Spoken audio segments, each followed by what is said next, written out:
Рахмат, суроолор көп болуп калышы мүмкүн. Мен бир аз кошумчалап коеюн. Эмне үчүн партияларда дагы күрөө көтөрүлүп калды. Анткени одномандатный өзүн чыгарып аткан адамдар, кандидаттар 300 000 акча менен чыгып атат.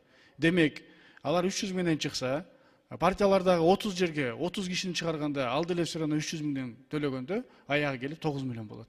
Ошон үчүн бул сумма ошол жактан келип чыкты да. Эгерде, урматтуу депутаттар, жалпы эле биз 300 000 көп деп, аны 100 000 кайра түшүрсөк, анда дагы партияныкы да кайра да түшөт дагы, мурдагыдай өзүнүн 3 миллион сомуна түшүп келет. Коомдук ууга чыкканда 3 миллион деп эле чыккан. Бул маселени сиздер менен чогуу чечебиз.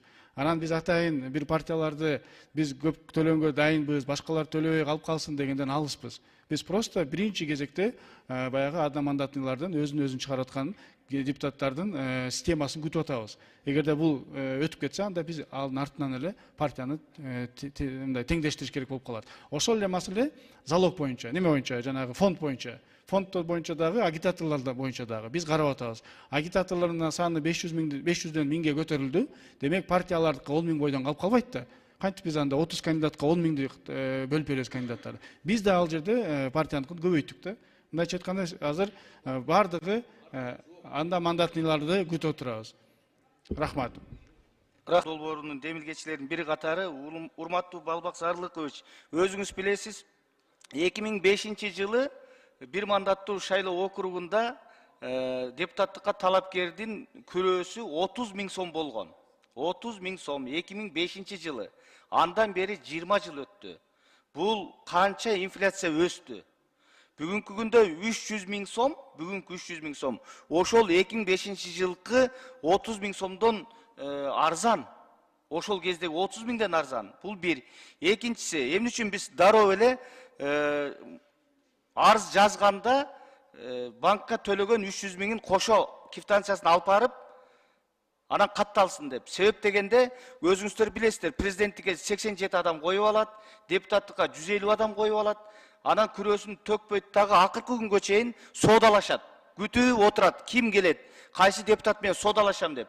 Бул документ тапшыргандан кийин борбордук шайлоо комиссиясына кошумча иш болот. Булар тийиштүү органдарга, мамлекеттик органдарга запросторду жөнөтөт ошол адам боюнча. Анан соңунда бул катталбай алып коюп атпайбы? Аны борбордук шайлоо комиссиясында убарага салып атпайбы? Ошон үчүн дароо эле бир пакет менен тапшырсын, 300 000-ди төлөсүн.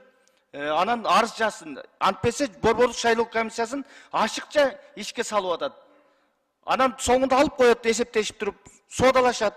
Ошон үчүн биз ушул бардыгын эсептеп, инфляцияны эске алып туруп, анан кийин ушул суммага токтодук да, мен ойлойм 300 000 сом депутат болом деген адамдар үчүн бул мындай өтө деле мындай кыйынчылык туудурбаган, бүгүнкү заманда туура эле чен деп ойлойм. Экинчиси, жанагы агитаторлордун саны боюнча азыр эгер 30 округ түзүлүп кала турган болсо, мыйзам долбоору кабыл алынып, эң аз дегенде 120, эң көп дегенде 150ге чейин болуп атат. 20%га отклонение бар да, өйдө ылдый. Ошондо элестетиңиз, 150 000 адамга кантип 500 адам менен агитатор иштейт? Көбөйтүш керек 1000ге чейин. Кааласа 100 менен иштейт, кааласа 200 менен иштейт, кааласа 1000 менен иштейт, 1000ден ашпайт.